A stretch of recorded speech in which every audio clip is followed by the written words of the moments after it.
Okay, now I've moved over to the PC and I've figured out how to do the grammar spelling trick on a PC using a program called AutoHotKey.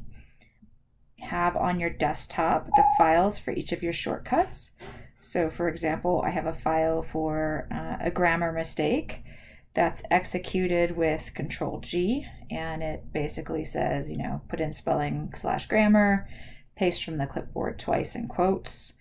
I also have a hotkey for the there error, and this one says, this one activates with Control T. You have a there issue. Here's the to paste from the clipboard, and here's the directions on fixing the error. So to get this to work, you actually need to execute these commands. So you need to turn them on by double-clicking on them. And then once they're on, you can go into the program that you're in.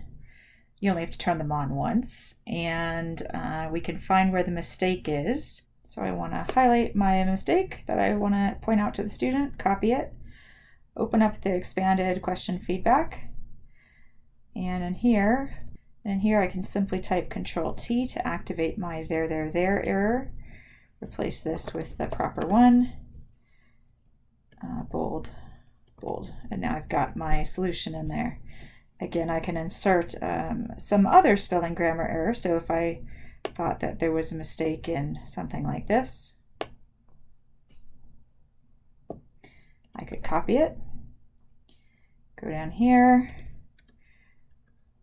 insert with Control G, and highlight and correct the error there.